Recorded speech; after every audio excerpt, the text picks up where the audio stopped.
This is Ambition Today. What's up, world? I am Kevin Siskar, and you are listening to Ambition Today. You can now text me at 646-907-6669. I'm building a small community via text message using Community. It's a new app, and I'm going to be sharing exclusive clips from the podcast, interesting startups I meet, and more. It's free to join, and you can join by just texting literally anything to 646-907-6669 to join now. But today, we're joined by the one and only, the amazing Jack Greco. He is the founder of OneLink Ventures and co-founder of ACV Auctions. OneLink is a full-stack digital agency specialized in software, web, and mobile app development, while ACV Auctions is a full-service, coast-to-coast wholesale automotive auction platform. ACV is one of the first unicorn startups in Buffalo, New York. And Jack, welcome to Ambition Today. Thank you for having me. I mean, when you give me an intro like that, I should, I feel important. So thanks. But no, you're welcome. Kevin. So where you're here, you're in Buffalo today. I know we're not together because of COVID, yep. But where are you? I am in downtown Buffalo today, sitting over on the corner of North Street in Delaware at a place that I got a meeting immediately after this. So all right. Yeah, it's no rest for the weary, I guess. So. Nice. Well, first off, congrats on ACV Auctions. It's a unicorn startup, a $1.5 billion valuation. We're going to get to ACV in a little bit, but let's take it back to the start right now. Where are you from? So I was born in Highland Hospital in Rochester. I don't know how far back you wanted, but no, I grew up. Take it all the way back. Yeah, so I grew up in Canandaigua. We moved out there when I started grade school, which is about an hour and a half east of here in Buffalo, in the Finger Lakes. Beautiful place. I did not live on the lake, but I did get to swim in it a lot, so it was a great place growing up. Son of a father who was an antique dealer and a stay-at-home mom that was a saint. So kind of was always around business, right? Yeah. My dad had me working in the store when I was, probably child labor laws would have been enacted. But it just kind of got me to always feel like there wasn't a bright line between, what you did at home and what you did at work, because when you're in these family businesses, they're all kind of mixed up, right? I have to say that's one of the number one trends. I've done 60-some episodes of this podcast, and pretty much everyone has some sort of link to a parent, a grandmother, an uncle, someone who had that entrepreneurial, yep. Tendencies and kind of instilled it in them subconsciously almost. So that's not too surprising to hear. It's funny. Earlier today, this morning, I had a coffee meeting with a couple guys, and you'll hear in this. I get my fingers into a lot of stuff, and this is a biotech company that has developed a novel material as a contrast agent for MRIs. So if you ever got an MRI, they give you this garbage called gadolinium, which is way too far down the periodic table and the wrong kind of heavy metal to have in your body. And so I'm talking to the chief medical officer, and we're doing this just for equity, right? I do a lot of things just for equity. And his name is Charles, and he goes, hey, he goes, this is a good opportunity. He's like, can my daughter's boyfriend, who his startup just failed, can he get involved? And it's like, yes, like absolutely. Like those are the opportunities you want, because whether this company makes it or not, right? I mean, it's always a crapshoot, It's a crapshoot whether or not ACV was going to make it or not. Like I can tell you, none of us are rocket scientists. But he was just like, I just want him to be around it. And so you see that there's an appreciation for this. I mean, the gentleman happens to be a first-generation immigrant himself, and I think that there's a lot of this cultural, like, I want the people around me to be working, like to be able to be experiencing and soaking this up. So That's cool that you see that. It really is. Yeah, that's awesome. So you grew up around entrepreneurial experiences, Yep. Did you go to college? What did you study? Did you drop out? What's the middle next phase look like here? Yeah, so I ended up going to U of R. Somehow I think they got my resume confused with somebody else because I went on a full ride. And when I was there, what was funny is my father ended up in the hospital for about a year and a half, in and out of the hospital. And so that business he had built had gotten up to about 15 people, and I actually had to run it while I was in school. I originally was going to be a doctor, an engineer. I don't know. I went through the gamut of all those important sounding jobs, and it ended up I couldn't do them because there's no way to do the labs and run a business at the same time. So I settled on economics, which I kind of was always in my blood anyways. And then remember I was taking an internship And it was a horrible internship. It was with the e-learning company. But at that point, I said my father had taken the business back over. I said, I want to get away from this, right? Doesn't matter. We share the same name and it's on the building. I want to experience something new. I hated the internship. I remember the morning I got fired, and spoiler alert, I've been fired from every single job I've ever had, including ACV once, but I got to go back. The morning of that I got fired, a bum stole my bike, and I had to ride a bum. He left his, and I had to ride the bum's bike into work. And the guy was giving me lip, and I'm like, here I am. I'm 21. I've done nothing in this world, right? He's giving me this crap, and he's on vacation. I remember his name was Roy. I go, Roy. I go, you're yelling at me. You're on vacation. He's like, I need you to do this and this and this. And I go, no, you don't. I'm out of here. I remember hanging up. I had to ride that damn bum's bike back home, another 8.5 miles. And I said, all right, I'm going to go to grad school. I picked up a GMAT book on the way home. Took the GMATs 2 days later. Continued on at U of R at Simon. Got my MBA there. Learned about what venture capital was from a little guy, a little short Cuban guy, Jose Coronas. He spoke in one of my classes. I told them I wanted to work for them. They said they didn't have any openings. I graduated and proceeded to show up there every single day for 6 months until they hired me. At some point, I think they started paying me because he goes, we had somebody stop in here. If we don't pay you, we could get in trouble. And I was like, all right, well. And so they politely paid me $250 a week as a 1099 to work about 50 hours there. I was like, I made more money on the farm. I grew up working on a dairy farm. Yeah. But so anyways, that's kind of like my backstory. That's what got me into venture capital. And then I did that for a while, did it independently for a while. And then, finally stopped half-assing a bunch of things and whole-assed one thing when we started ACV in 2014. So that's a great segue right there, because I've found myself guilty of this before, right? Just doing too many things, whether that's in your personal life or too many things in your professional life. Yep. So leading into ACV, what was that journey like? Right before joining ACV. What lessons? Can you unpack that lesson a little bit? Yeah. So ACV was and still is a cool opportunity in Buffalo, right? It was born from, there were two other co-founders, Dan and Joe.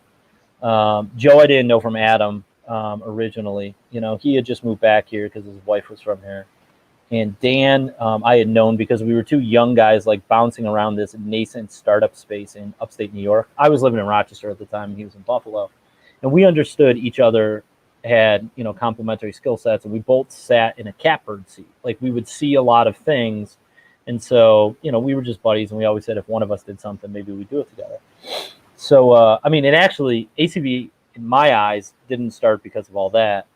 Dan and Joe had been working on it for a little while, and it kind of just wasn't totally coming together. And I don't think my introduction is what ultimately solved it. I think just patience and time did. But as they were working on it, I had gone on my grandmother's from Depew, which, right outside Buffalo. And I was coming up here a couple days a week, as I had done for the previous, since 2009. This is in 2014. The previous 5 years since my grandfather and one of my grandmother's daughters had passed away. And coming up here and checking on her, and I would spend the night, and she made me a big, delicious dinner. Anyways, through that, I met somebody that ultimately introduced me on a blind date with a young woman that I fell for. At the same time, I was learning about ACV. And what caused me to pull the trigger on ACV wasn't that it was this amazing concept that was going to end up being a unicorn someday. It was the fact this girl I had been dating for 5 months, and I found out we were going to have a baby, and I had to get my ass moved to Buffalo. So I said, okay. I remember it was like the same week. I was like, all right, we're having a baby. Awesome. Turn to the guys at ACV. I go, I'm in. Right. And we now it went from a duo to a trio. And, I really brought a lot of I typically am like a CFO or COO, a finance and operations type background. Though you meet me at a bar and you probably think I'm a sales guy, the way I talk and how fast it comes out. But so between the three of us, we kind of came together and said, we're going to do this. We sat down, we got serious, we raised some money, we brought in our first couple teammates. God bless them. I wish they had 10 times the ownership of the company they do now for the shit that they went through with us. And we took this idea, Joe's idea, and we turned it into a business. And that's when I realized, like, the idea is not worth anything. The execution is worth everything, right? And that was one of the real virtues I started to live by, because before that, a lot of what I was doing was in biotech and material science. So like the idea was everything. It was the patent. I mean, it was the business was built on that. And this was a little bit more like what I was used to. My dad was an antique dealer. Why was he able to buy an antique at a better price or have a store that people wanted to buy from? It was personality and execution, right? And honestly, I think ACV really got going because we had the right personalities, and we were going to stay with it till it ended. I mean, I had to. At that point, I was going to be a dad, and shit got real. So Yeah. I remember actually talking to Dan in the back of the Buffalo News, and he was like still running Z80 Labs, and he was anxiously telling me, oh, actually, I'm thinking, I haven't done it yet, but I'm thinking about quitting my job to work full time on this thing. yeah, And it's turned out to be the right choice. yeah, So that's yep, awesome. yeah. So what, talking about that turning point, right? Like, what has the journey been like? So obviously, you guys have hundreds of employees now, but I think what's relevant for probably more of our audience of founders and entrepreneurs is, talking kind of just about what you were just talking about is that turning point, right? You're building this product, you're hacking together, talk a little bit more about what you called the time and patience aspect of bringing this to where it needed to be to maybe get product market fit, or what that journey looked So, like. so we had a unique journey in that the product is almost the exact same thing it was when we launched the company, right? And sorry, and also for those listening, what is the product? Sure. So for those listening, unless you're in New York City, which there's probably not too many people in Manhattan right now, but you probably own a car. And at some point, and we like to say every car is a used car, which it is.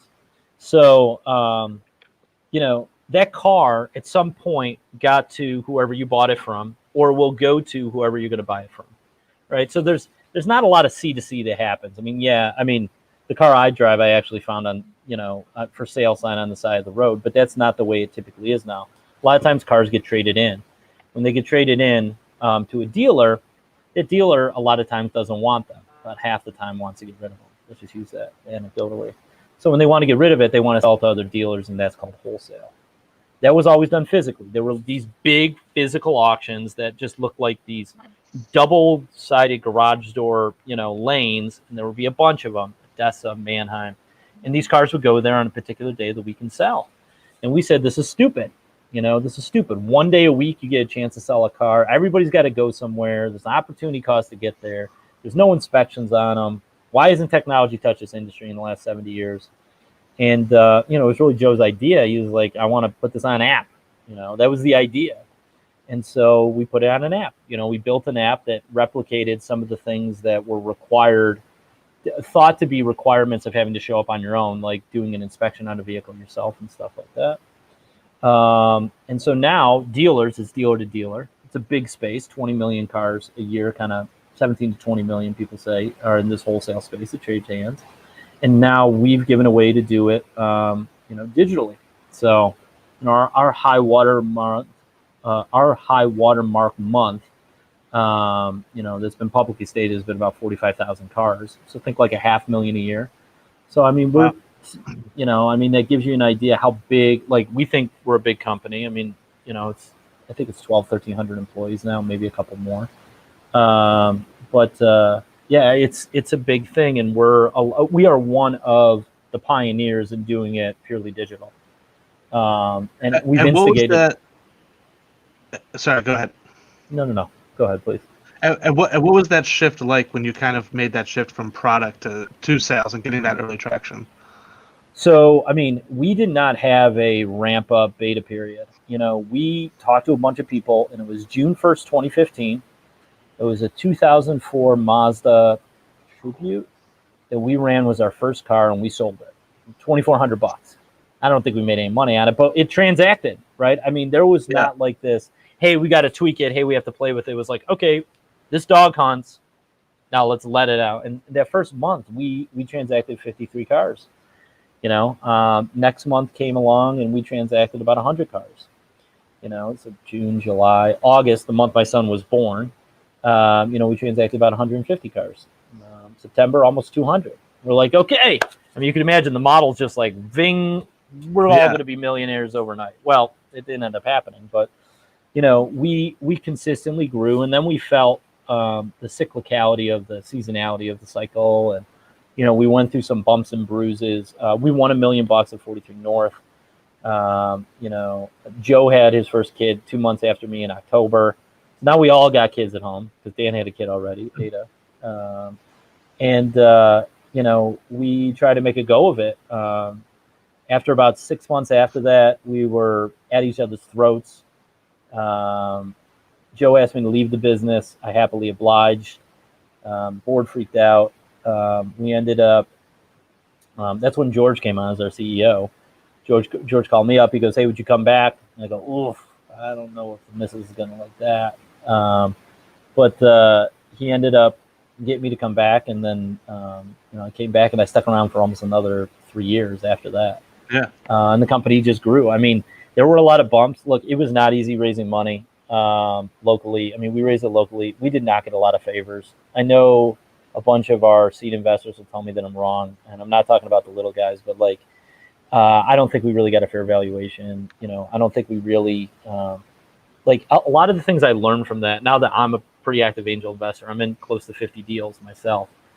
Actually, everything I've taken out of ACV on a secondary, I've fully angel invested or donated. I've kept none of it. I literally have the same car I had before we started the company. So it's got a new exhaust on it, but that's it. I took a lot of those virtues. I learned a lot from it, and I was like, this is a really great learning experience, and it'll shape who I'm going to be as an investor, a mentor, executive, father, for the rest of my life. So it was funny. We never really hit a do or die point. It was tough. It was tough getting everybody to play along. Startups are tricky. Co-founders are great because it means you not do it by yourself. They're also tough because they're partners and you're in bed with somebody permanently. It ended up leading me to ultimately leave the company the second time by my own choice, which was really nice. In the second half of 2018, my son's birthday is August 20th, and I wanted to be out of there by then to be able to say, hey, look, the years, I don't want to be working so much that I miss another year of this, the most important thing in my life. So it's tough. I mean, when I think about founding another company, I'm getting ready to come on as a partner with this company, Azuna, which is entirely different. It's a consumer products company in Buffalo. Actually sells things and things that look like this. It's basically like a whipped and gel binded tea tree oil, but it's fun, right? At this point, I realized you got to do something that you love that's fun. You got to enjoy the journey. Yeah. Well, that's awesome. Well, congrats again on that experience. How do you think about the fact that, obviously the cliche, right, that all these unicorns, billion-dollar companies need to be in New York or San Francisco or Silicon Valley? I think that's obviously changing. You guys are one of the first to kind of showcase that. Yep. Looking back on that journey, what do you think about that going forward? What do you think that means for the next decade of, the 2020s? Honestly, founding a unicorn is not all it's cracked up to be. It's still great. Don't get me wrong. But I think that we're chasing this dream of building as big a company as possible at any means, right? For any means, Right. I hope the ACV ends up going public because it means it will maintain position ownership in Buffalo. But look, it's important, right? Unicorns are what put you on the map. It's what gives you hope, right? It's what gives you insight into things. And now it's funny, all these Midwestern, I think of Buffalo as a Midwestern city, are starting to get their first couple of unicorns. Pittsburgh had theirs about a year ago. I forget what it was, but these tech unicorns. So it's nice. It means that we're keeping up with the Joneses, right? I actually think that it's in vogue to try and find the first unicorn or a unicorn in these upstate cities. I'm a pretty large investor of a really good friend of mine's company out in Syracuse called TCG Player. And I go, dude, what do you want? He's like, I want the thing to be a unicorn. I go, all right, cowboy up, man. And we'll see if that ends up happening. I'm really hoping it gets to for him and for the city because, it shaped my investment thesis, which is at this point, you don't know what's going to win and what's going to lose. You don't. I'm not so well connected that I'm getting arbitrage plays. What I am saying is if I get the chance to, with that little bit of capital I have, to seed a founder who they again get a spin at the roulette wheel to hopefully hit. And if they do, they're going to do the right things with it. That's one of my biggest investment like theses, is like to only put money into people who are going to do good with it, which means I miss out on good deals intentionally. But life's only so long, and you don't bring the money with you. So, well, while we're talking about these kind of second and third tier cities, I mean, what do you think's happening right now with COVID and this great migration we're seeing around the country? Do you think that's going to accelerate these cities? That's sort of my take on it. But what are your thoughts? So I think a couple things are happening, right? People are boomeranging back. Kevin, you're in Buffalo and you moved back since COVID, so you're an example of that.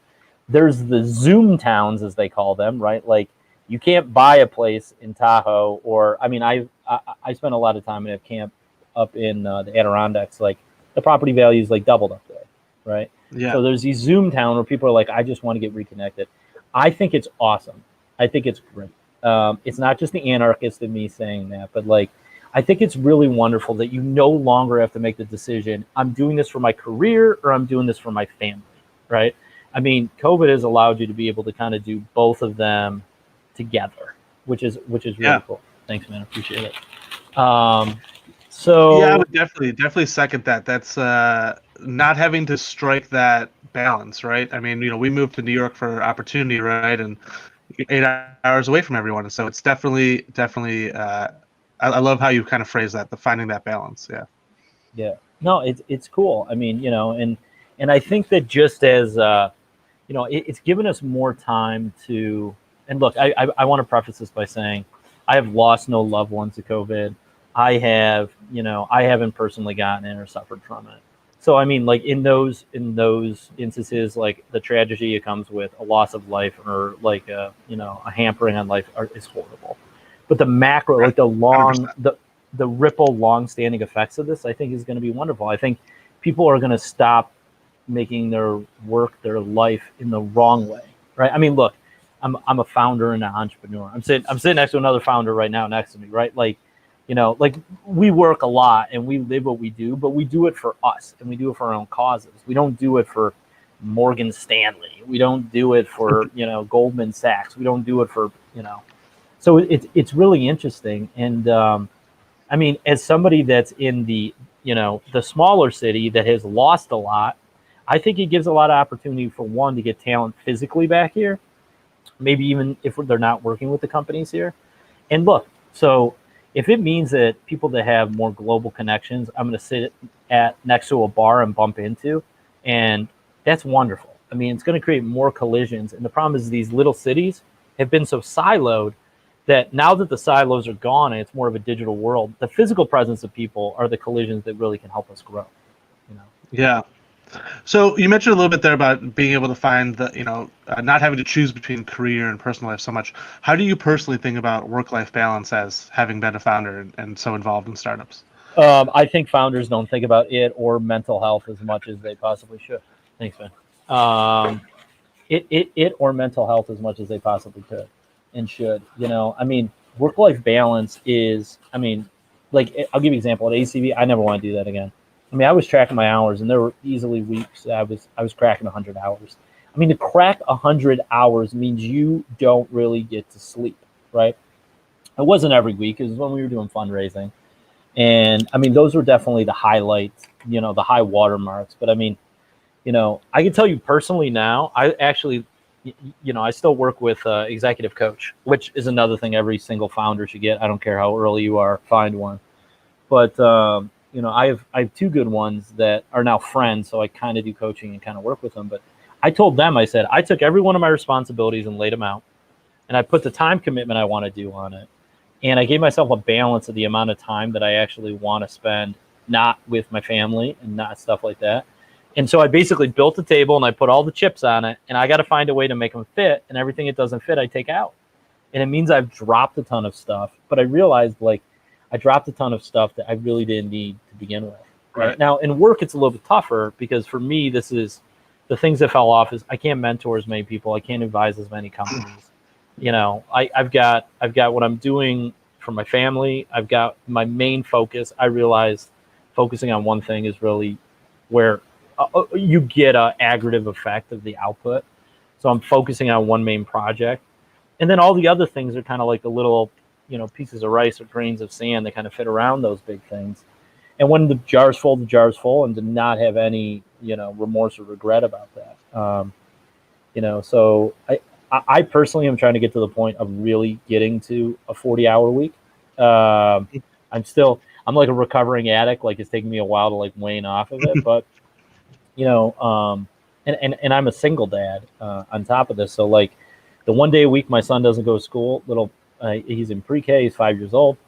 That's my day with him, and there's no touching that. And then the other 4, Monday through Friday, the other 4 days, that's not like that. I'm like, okay, what are my big things and what are my little things? And I'm using like a schedule to figure that out. I'm saying I'm actually booking time to like think.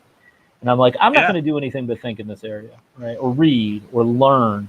And when I was a founder, I never did that enough, man. I just didn't do it. And it kept me behind. I was operating. I wasn't getting any stronger. I wasn't getting any faster. I wasn't getting any smarter. I certainly wasn't getting any younger. It's a little bit like the tortoise and the hare, right? And I think you see some of the best founders figure out a way to move a little slower, but they find a way to sort of optimize their life. I was talking to Dennis Mortensen from X.AI. Every Sunday he walks 50 blocks, uptown New York City, and then he takes the train back down. And no headphones, no nothing. No, he doesn't even leave taking a photo of them. Just sits and processes his thoughts and clears his mind for the week.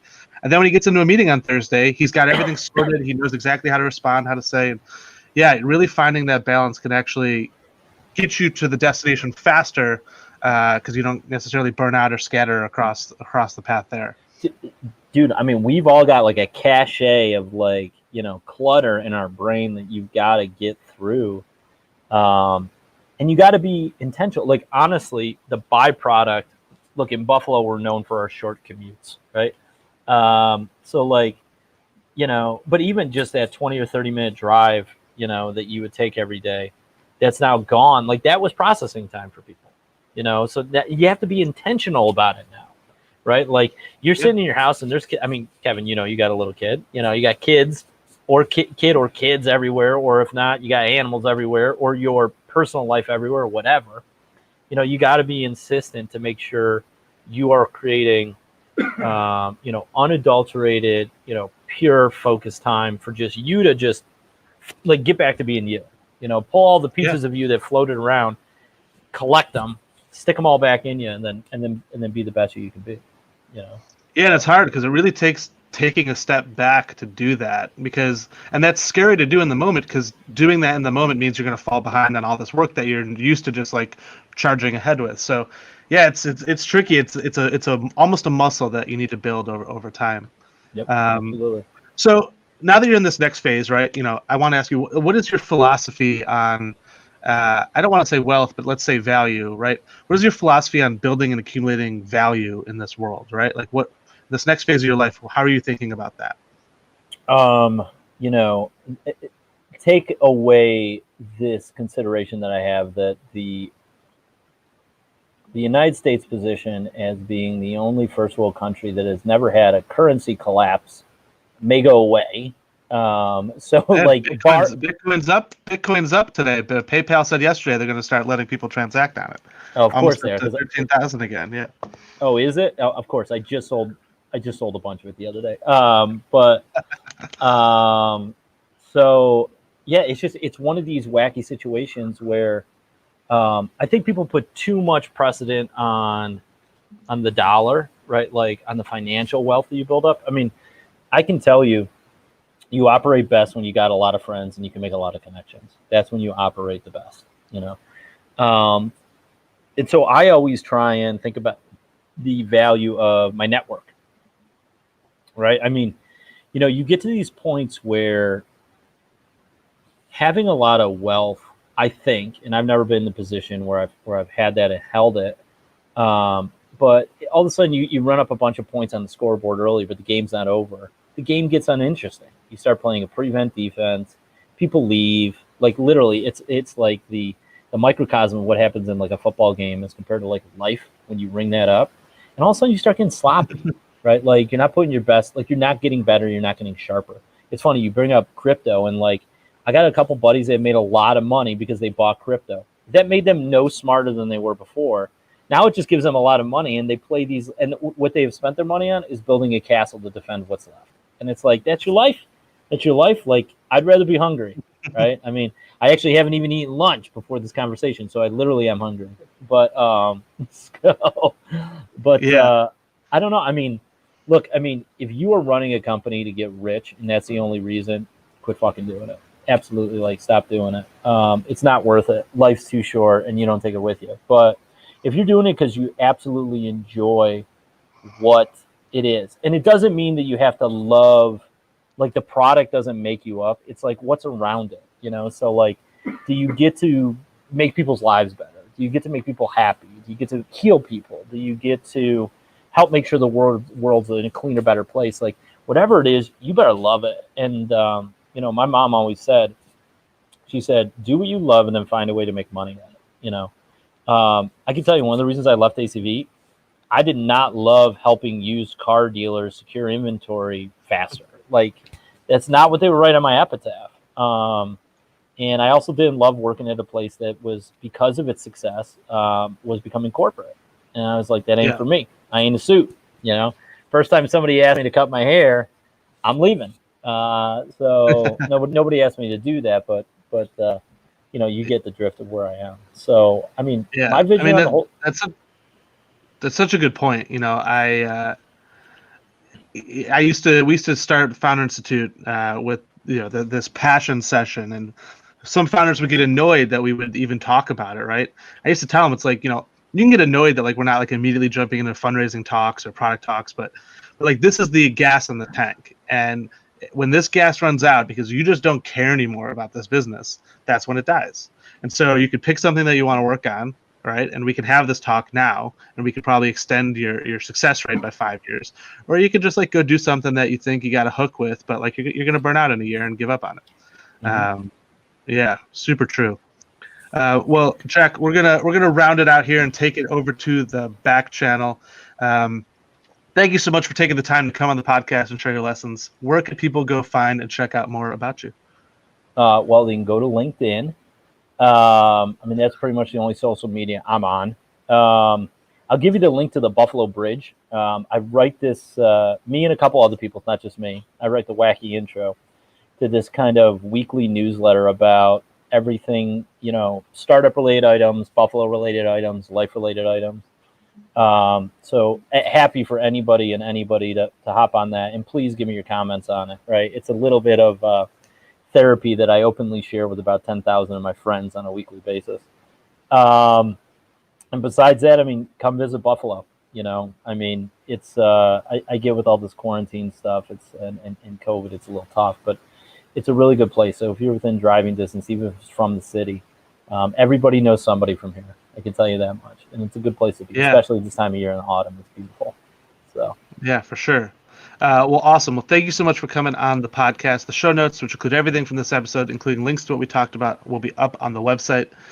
Jack, we're going to take this over to the back channel for those members, where Jack is going to share the best piece of advice he's ever learned. Stay curious, everyone, and we'll see you on the next episode of Ambition Today. All right. And for those of you on the live stream, we are going to just keep going here. So here we go, rolling into the back channel. Thank you for being a part of the Ambition Today family. This is an exclusive piece of content reserved just for you. We're here with Jack Greco. He's the founder of One Link Ventures and co-founder of ACV Auctions. Jack, I'm going to ask you the question we ask everyone. What is the single greatest piece of advice you've learned in your lifetime? And tell us the story of how you learned it. So the single best piece of advice I ever learned in my lifetime was probably from my dad. You know, and you know, my father and I, we share the same name, as does my son. We're not that original when it comes to that. But you know, and he said it often, and he said it a lot. And he said, look, he goes, Jack, he goes, everybody's so worried about tomorrow. They always are. You know, they're worried about where they're going, and they don't think so much about where they are and where they've been. Make sure that every day you live for the day that you're in, at least a little bit, right? Because it's easy to get lost in, what am I building? What am I accumulating, right? What's my what's my account and my balance, and where am I going with all aspects, emotionally, financially, physically, right? I mean, we are walking scorecards for everything we've done in our life, and every aspect of us, usually there's no reset button. So my dad always said, like, make sure you live for the day, now what does that mean? It means sometimes, you do that too much when you get older and you can't produce anymore. It makes it a little bit tough. But, my father was an antique dealer, right? He still is. He's still around, 72 years old and doing great. And what that meant is it's an industry that he was a kid in, and there were a lot of older people. It's also an industry where people, kind of ride every day hard and put it away wet, right? So sometimes a lot of those people, unfortunately, pass away earlier. Life expectancy of somebody in a cash business like that's pretty physical, and moving the stuff and getting the stuff and climbing over stuff and getting cut by rusty old stuff isn't the longest. And he said, I've lost so many people, and that's partly because of how many people I got in my life. But you got to make sure you live for the day. So, like, don't always worry about what the price of the food is at the restaurant, and don't always go the fastest way you possibly can from A to B.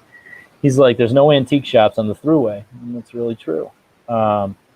And so I try and take that with me. I mean, there have been periods in my life when I've gone blazing speeds and am aerodynamic and cut as quick as I can. And what you realize is the back, like the side background becomes a blur, and it doesn't matter where you are. You're basically in a speed tunnel, and you lose concept of reality. And if you don't stop and look around every now and then, you're going to miss life, because by the time you get to what you're building, you get to the end and you can't enjoy it anymore. So I take that with me, and I think of it on a regular basis. That's powerful advice right there. Thank you. Cool, man. Absolutely. Awesome. Well, thank you again for sharing and coming on the show, and thank everyone for listening, for being a part of the Ambition Today back channel. Thanks, Kevin.